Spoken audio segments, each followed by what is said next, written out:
Welcome back to round two action here at the Beachwaver Maui Pro, the final stop of the season, and it's coming down to an exciting finish as world number 2 hits the lineup.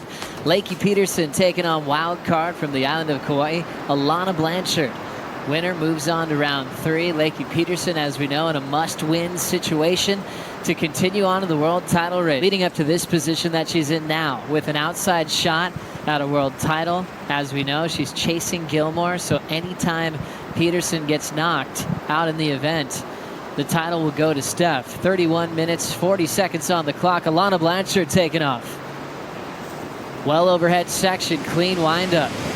Nice open face hook. Setting it up off the lip, but she'll get hung up and sent over the falls. So warm-ups out of the way for Alana. Lakey decides to hold her position on the next wave.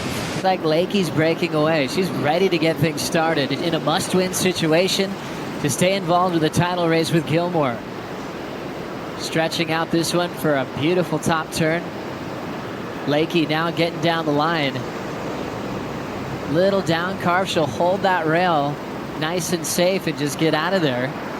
So a 2-turn combination for Lakey Peterson.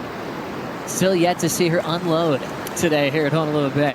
I just find it kind of looks to me like her board's really testing her off the bottom. You can see how she had to cut that bottom turn into 2 stages. And again, trying to set that rail, not quite happening on that occasion, which really wiped off a lot of speed and power from that maneuver and then put her behind the 8 ball. So let's have a look at this first bottom turn. You can see how she's trying to set that rail. The board's just not allowing her to. So she really then had to go to that 2-stage maneuver.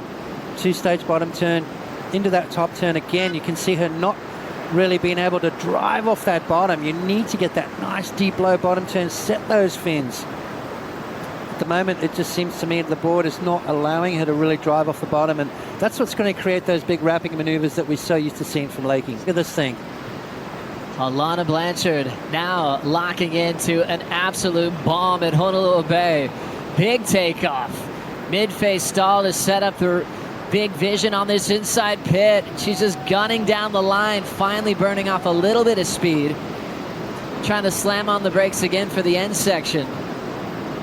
Draws a little top turn and now steps off on the inside. So that wedge of a wave just sent her flying. She thought about pulling in nice and deep, and the wave just forced her to just keep going down the line. That'll be her second scoring ride. We'll see a lead change with that with 22.5 to go, which makes this scene also dramatic, knowing a title is on the line. What happened here, Potts? Well, you can see just driving off the bottom there, pulling up nice and high, and that's where, I mean, look at her. She's gone 100 miles an hour, so really hard to slow yourself down enough to get inside the barrel. That was a tricky wave to ride there from Alana. Thought she did quite well. Now that I look at the replay. And then ditching it at the end, but a good solid wave here. Late drop from Alana. Drives around the section, pulls up into the pocket. And once you hit that high line, I mean, you just start going super fast. If she had been a foot or 2 back behind it, would she have made it? It was kind of touch and go. So she just wanted to make sure she pulled this one off, got a score on the board, which she did. And is going to flip-flop that lead and put a lot more pressure on Lakey Peterson. Lakey Peterson has never been knocked out in round 2 at Honolulu Bay in her career. In that interview, Lakey got this wave, Potts. Oh my gosh, look at the size of this wave too for Lakey. Tries to slow herself down. Now she comes off the bottom, kind of a mid-face turn there. Critical stuff for Lakey Peterson. Just waiting for the right moment to try and unload some big turns. And a tricky wave again to ride for Lakey Peterson. Nothing too flash on that one, but finishing off her ride. That's going to give her a little bit of confidence moving forward. But that wave looked amazing as it hit that reef on the outside, Joe. And it's been a couple of years since we've seen her competing out here at Honolulu Bay. Happy to take on the challenge with priority. Alana will get this wave. Setting up her first maneuver. Nice high line wrap. There's that clean style from Alana Blanchard. Jamming it under the lip. Critical section there. Alana lining up the lip again and drills it. Hard off the bottom. Clean vertical for Blanchard. A little bit more room on the inside. Hits it off the roof. Stays on her feet. Look at Alana Blanchard's wave. Maybe not as hollow, so maneuver based. Here she goes. First turn, second turn. Jams it in the pocket, right under the lip there. Comes around the section, bangs it up again, a little bit off balance, but pulls it off nicely. Another tight snap, nice and vertical for Alana Blanchard, and again through the lip with a little bit of a free fall drop. Look at Lakey's wave right behind Alana's. Drops in, bottom turn, waiting for it. Did she get barreled? Nice little cover up there from Lakey Peterson. Comes out and then into that really tight snap. Here we go. Lakey Peterson moving quickly. Little rapid cutback onto the open face. There's the downtime as this wave's about to jack up, and she'll have to eject off the lip.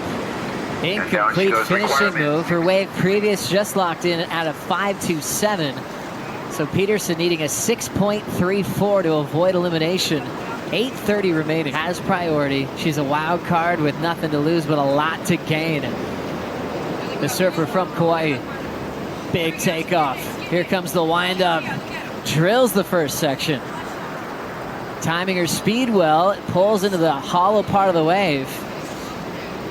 Misses out on being super deep, but she'll get to play with this inside Keiki Bowl section.